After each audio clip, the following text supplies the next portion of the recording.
Two oceans, endless wilderness, and a heartbeat that drums to the rhythm of nature. Welcome to a place where the earth still breathes, where fiery volcanoes touch the sky and the cloud forest hides its deepest secrets. Here, it is not man who reigns, but life itself. In every second, every breath, every cry of the jungle, this is not a vacation, this is an awakening. Costa Rica, Pura Vida in its most powerful form. Costa Rica, the small country with an area of only around 51,000 square kilometers, is located halfway between North and South America. It is even slightly smaller than Bavaria and Germany, framed by the Caribbean Sea to the east, the Pacific Ocean to the west, Nicaragua to the north, and Panama to the south. It lies entirely in the tropics between the 8 and 11 degrees of north latitude. Due to its geography, with tropical lowlands, the Central Valley and high mountains with peaks up to 3,820 meters high, it nevertheless has 12 different microclimates. This special features makes it one of the most biodiverse countries on earth. It has everything an adventurous heart desires: evergreen rainforests, beautiful sandy beaches, and a flora and fauna that could only be found in a very few places on our planet. Join us for the next episodes on our 2-week adventure through this fascinating country. Well rested and completely relaxed, we started day 10 and explored the area around the Arenal Volcano.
Along the way we often saw the hanging pouches of the oropendola bird, a bird about the size of a raven from the starling family.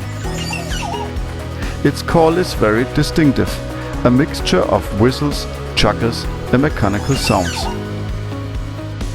But the best surprise of the day awaited us right at our accommodation. A sloth was hanging in a tree with its little baby, only about 3 meters above the ground.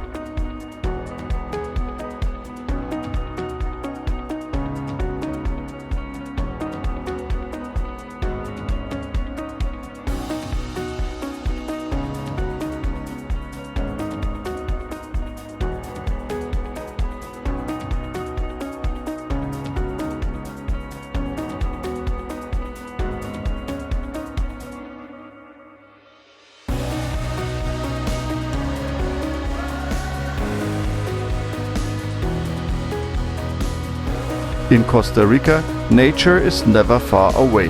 You can see amazing things even from your own terrace.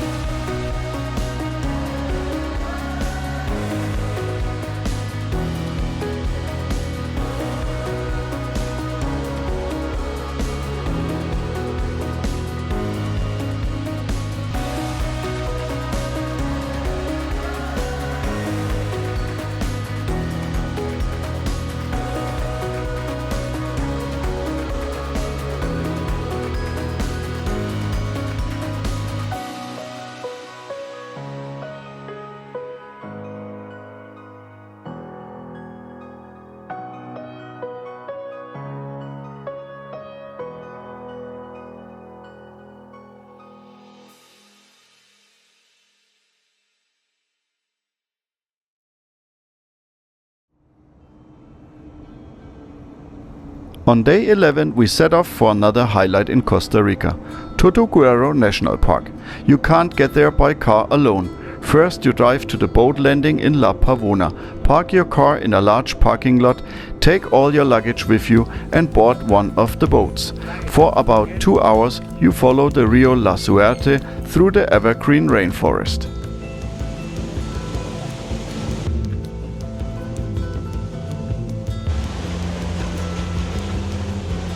There is plenty of wildlife to marvel at on both sides of the riverbank. As we were traveling during the dry season, the water level was extremely low, and so, inevitably, we ran aground several times and eventually got stuck.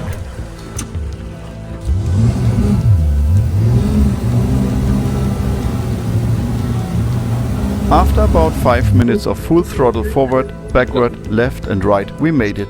The boat was free again and all the passengers were visibly relieved that they didn't have to jump into the crocodile-infested water. The town of Tortuguero is located opposite the tip of a long peninsula surrounded by the Rio La Suerte.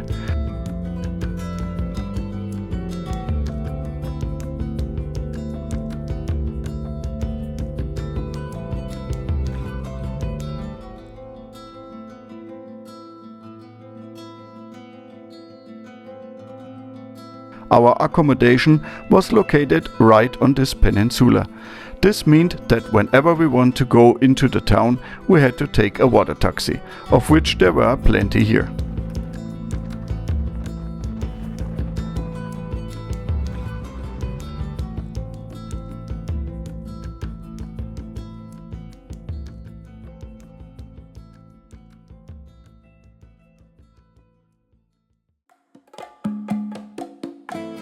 How often do you get to take a water taxi to go for a stroll in town and have dinner? Of course, we didn't want to miss out on this opportunity.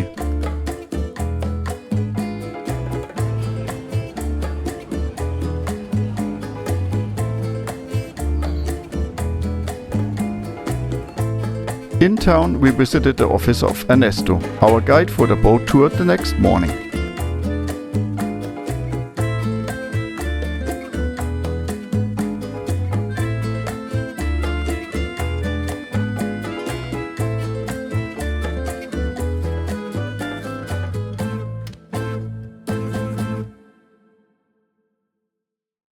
At sunrise, we were already waiting at the boat dock for our taxi boat to take us to Ernesto.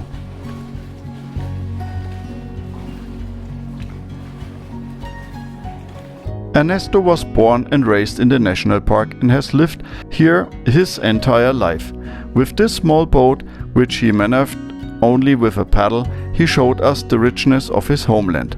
No loud outboard motor to scare away the animals. What often looks like a floating log here are actually large crocodiles.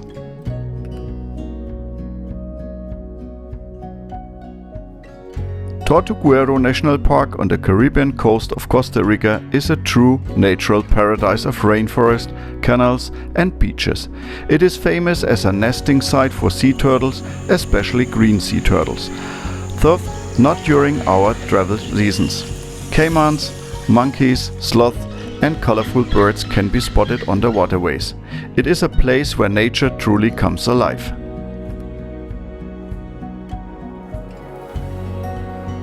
With his boat, we were also able to explore many small sidearms.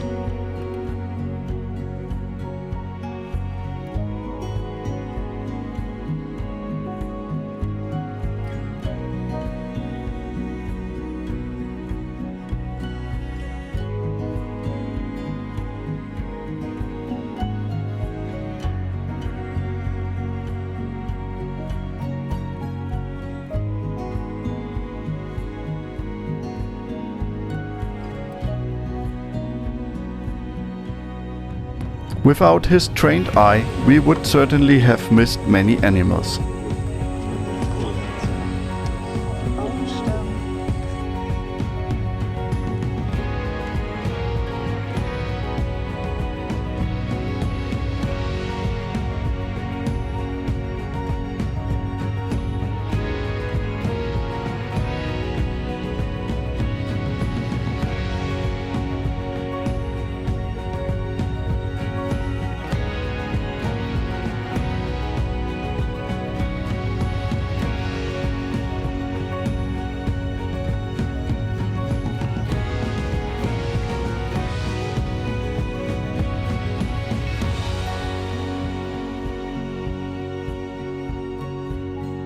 Ernesto lost a leg a few years ago, but he has come to terms with the situation and has helpers who assist him in and out of the boat.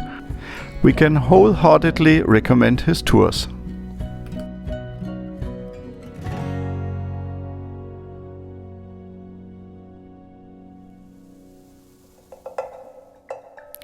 After a short break, we explored the section of the park by the sea on foot. Thanks to Ernesto's tips, we even found the little blue jeans frogs on our own. He had told us to walk quietly past old tree stumps and listen for small clicking sounds. The frogs owe their name to their blue legs, which looks as if they are wearing jeans. There is also a lot else to discover here if you pay attention.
Of course, we didn't want to miss out on a night tour.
If you enjoyed this episode, please remember to like, comment and subscribe. See you in the next video.